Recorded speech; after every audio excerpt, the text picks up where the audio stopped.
voudrais bien tout simplement, et pour commencer, présenter donc le docteur Guy Belaïch, qui est hépato-gastro-nérologue, voilà, chef de service donc à l'hôpital Robert Ballanger à Aulnay-sous-Bois, si je ne m'abuse. Vous êtes devenu quelque part, cher docteur, un peu, je me permettrai de le dire, par hasard, spécialiste donc du Covid-19, quand vous avez dû soigner avec une vingtaine d'amis âgés donc de 16 à 83 ans, membres de votre communauté en mars 2020, pour être précis. Vous, quelque part, avez été traité en tout cas de fil en aiguille avec l'azithromycine, puis la chlorhythromycine, pardonnez-moi. Voilà, l'ARS en tout cas avait confisqué tous les stocks en France d'antibiotiques dans les officines. Alors, pour revenir à ça, comment cela est-il possible? Je voudrais qu'on revienne dans le vif du sujet, parce que comme vous le voyez, en bas de cet écran, on s'est permis de marquer coronavirus va-t-il tous nous tuer, docteur Belaïch? Info ou intox? Est-ce que vous pouvez nous rassurer? Et qu'est-ce que vous pouvez en tout cas nous dire ce soir en direct de Paris?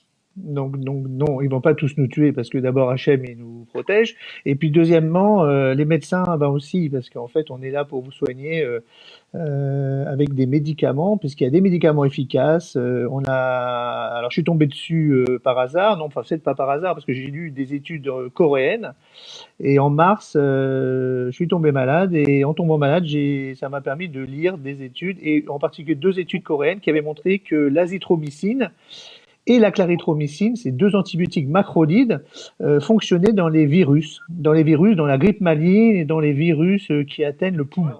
Alors pourquoi ils ont été confisqués? Alors on a plusieurs hypothèses pour les utiliser à l'hôpital, peut-être, ou pour aussi éviter. On a reçu des annonces comme quoi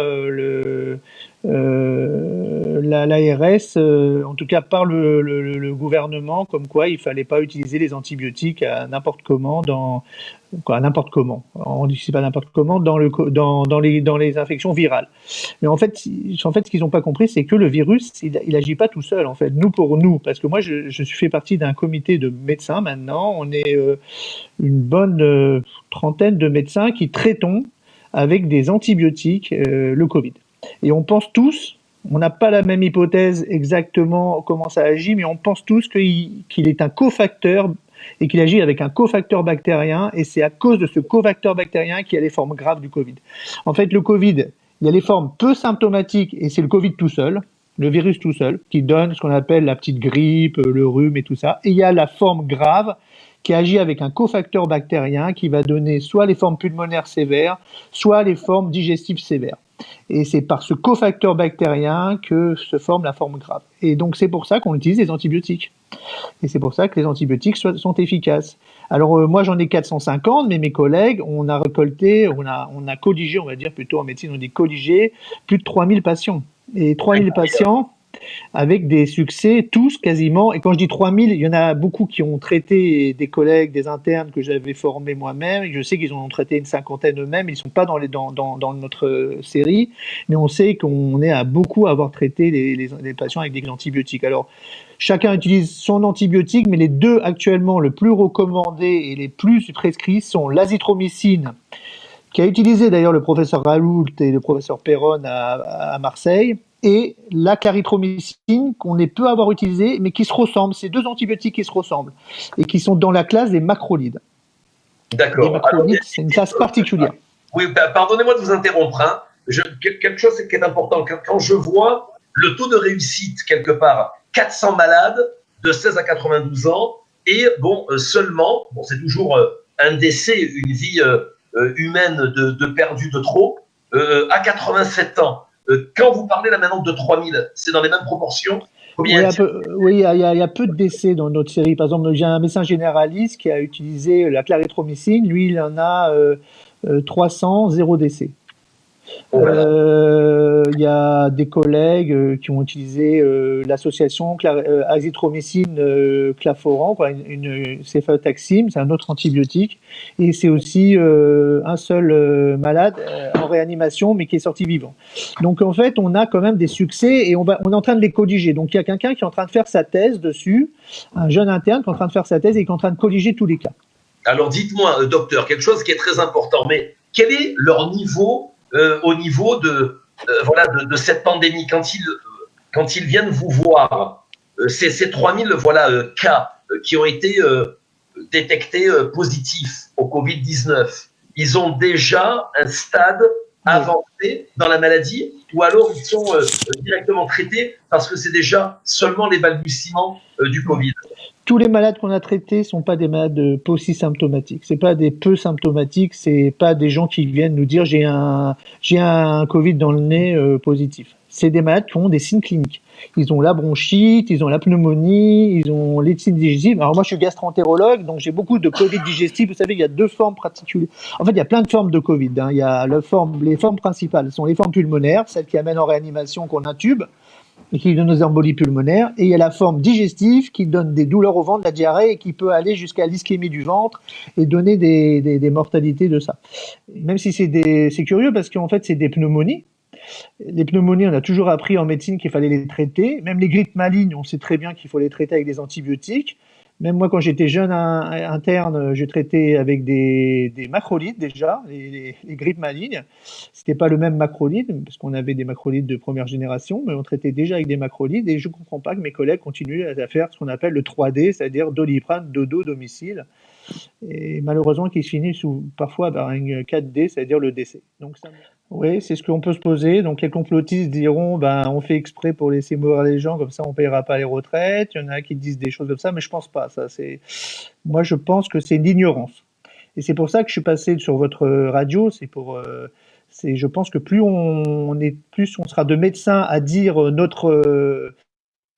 notre expérience, parce que c'est une expérience, c'est plus qu'une, c'est dire voilà, nous on a fait ça, essayez de le faire et voyez de vous-même que ça marche. Donc je dis essayons ce traitement. Et j'ai eu la surprise et l'agréable surprise de voir les gens guérir.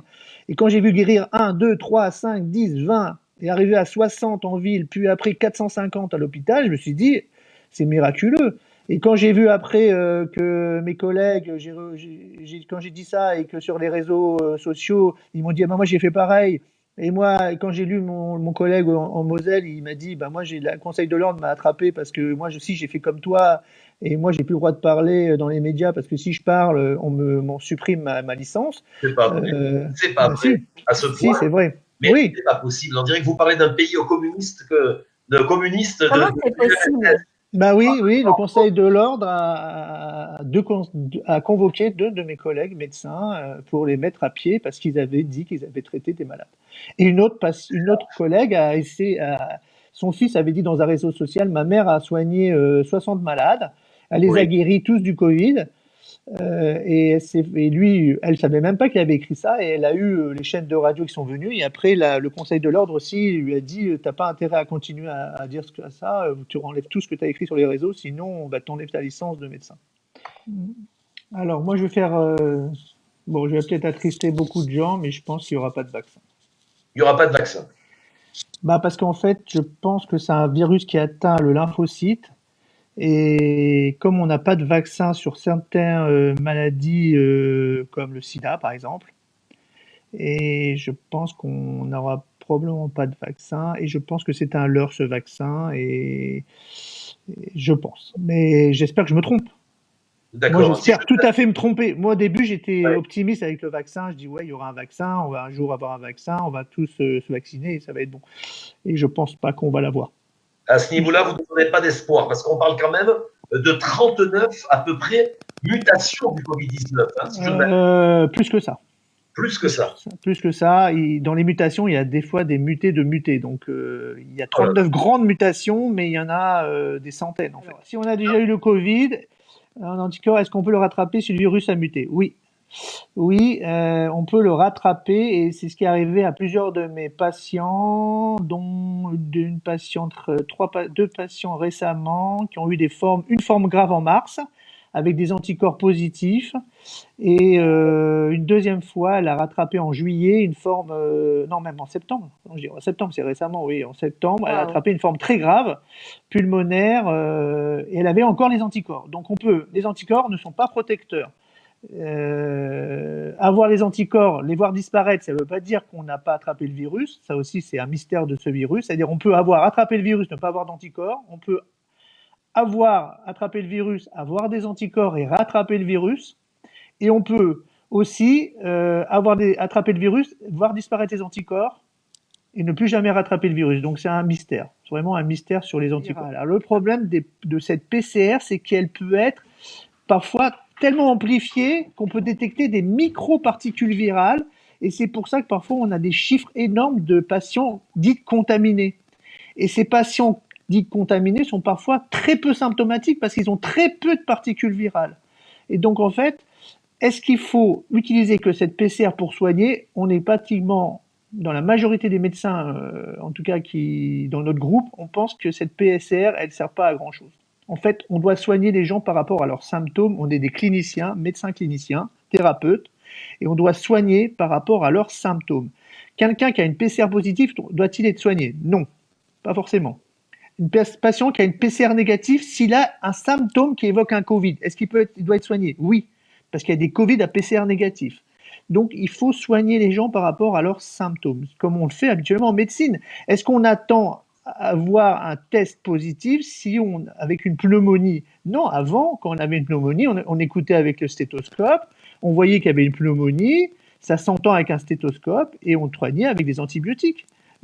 Le Covid, ça a fait changer les mentalités, comme si que le Covid, c'est devenu un seul virus et il faut soigner que le virus. Non, il faut soigner des bactéries. Il y a des bactéries avec. C'est une pneumonie. C'est une pneumonie. Quand c'est une pneumonie, c'est une pneumonie. Quand c'est une forme digestive, il y a une diarrhée. C'est une diarrhée infectieuse. Une diarrhée infectieuse avec les complications d'une diarrhée infectieuse.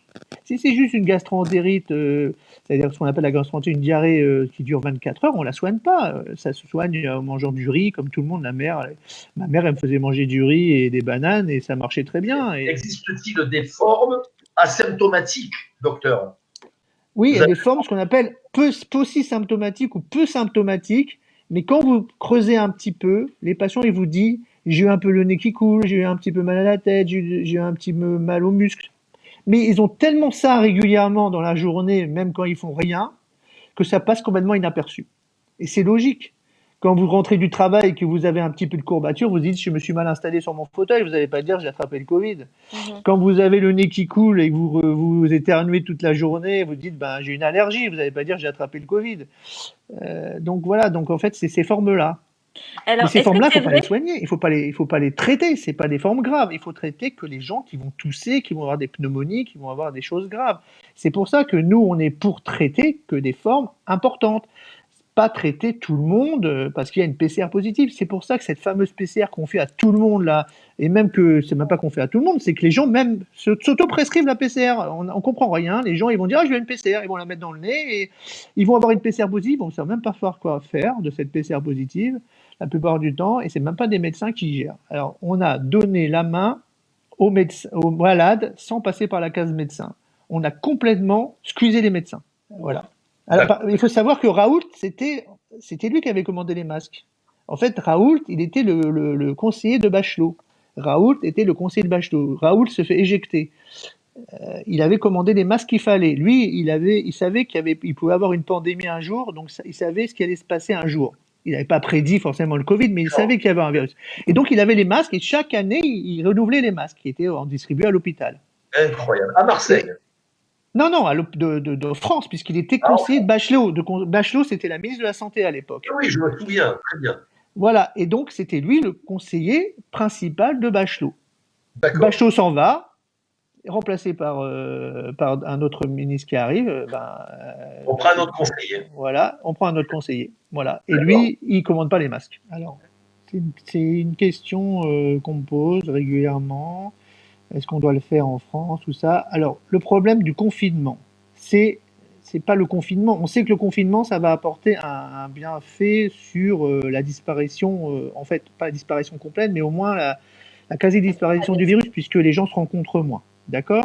Mais il faut savoir ce qu'on appelle confinement. Est-ce que les gens, quand même, se rencontrent en famille? est-ce qu'ils vont pas se contaminer aussi dans leur famille? Parce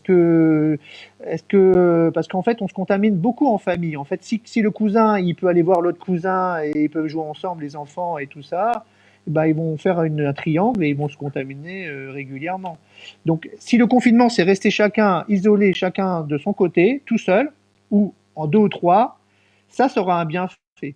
Mais il faut que ça soit dans tout le pays en même temps, au même moment, à la même heure, sur une période de 15 jours, et c'est ce que vous allez faire. Ça peut avoir un effet bénéfique sur la disparition du virus. C'est ce qu'ont fait les Asiatiques. Les Coréens, ils ont fait ça pendant 15 jours. Ils ont décidé de faire ça pendant 15 jours et ils ont vu disparaître le virus. Mais le problème, c'est le déconfinement. Et en Corée, quand il y a eu un déconfinement, il y a eu des cas nouveaux de Covid. Mais ils ont eu la bonne idée, c'est qu'ils sont sortis masqués. Et quand ils sont sortis masqués, eh ben, ils n'ont pas eu trop de contaminés. Et il faut savoir que la Corée, c'est les champions du monde. C'est actuellement où il y a le moins de taux de contaminés par million d'habitants. Il y a quasiment plus de cas en Corée. Et il faut vraiment suivre leurs recommandations. Et je pense qu'ils utilisent parfois, et même je pense que, comme ceux qui ont publié les études sur les macrolides, je pense qu'ils utilisaient les macrolides quand ça doit barder. Donc je pense qu'il faut suivre, si on a un pays à suivre actuellement, c'est la Corée. Et c'est pour ça que je suis là ce soir, c'est pour non seulement rassurer parce qu'il y a un traitement. Deux, il faut absolument éviter le confinement, et je pense que c'est une grave erreur le confinement. Moi, si on me posait la question, est-ce qu'il faut reconfiner demain en France, je dirais non. Mais je dirais non parce qu'il faut apprendre à vivre avec le virus. Parce que si on confine demain, on va confiner combien? 1 an, 2 ans? On n'aura pas de vaccin forcément avant un moment. Il faut falloir apprendre à vivre avec ce virus. Pardonnez-moi de vous interrompre, docteur. Dans les informations ce soir en France, on parle de confinement local pour certaines villes. Bah oui, mais donc confinement local, on ferme les bars, on ferme certains établissements qui, eux, vont complètement, socialement, ça va être catastrophe pour eux. On fait du chômage partiel. Qui va payer la dette de ce chômage partiel? C'est nos enfants, c'est nous, c'est ceux qui travaillent. C'est des erreurs, tout ça. On peut tout à fait aller au restaurant. Moi, je suis allé au restaurant, je vais en terrasse. Je mange avec ma famille, je mets mon masque quand le serveur vient sans masque. D'abord, il faut qu'il soit masqué, sinon je ne rentre pas dans le restaurant. Donc, il faut qu'il y ait des mesures barrières dans les restaurants, dans les bars. Et s'il y a ces mesures barrières, il n'y a aucune raison qu'on ferme cet établissement. Et c'est une grave erreur. Et si, malheureusement, on attrape une forme symptomatique du virus, pas une forme qui donne juste un petit peu le nez qui coule et puis voilà, et ça s'arrête là, on traite avec des antibiotiques qui sont efficaces. Et on sait qu'on a des antibiotiques efficaces maintenant. Alors, tout le monde ne le sait pas, c'est ça le problème, c'est que tout le monde ne le sait pas. Et c'est pour ça que je suis là ce soir, c'est pour vous dire qu'il y a des traitements efficaces il y en a au moins 2, il y en a peut-être 3, 4, mes collègues me parlent d'autres antibiotiques, moi je veux bien les croire, puisque eux aussi ils ont des séries assez importantes de malades, et je veux bien croire qu'ils ont d'autres traitements, et à ce moment-là, il faut commencer à faire des études contrôlées avec plusieurs traitements.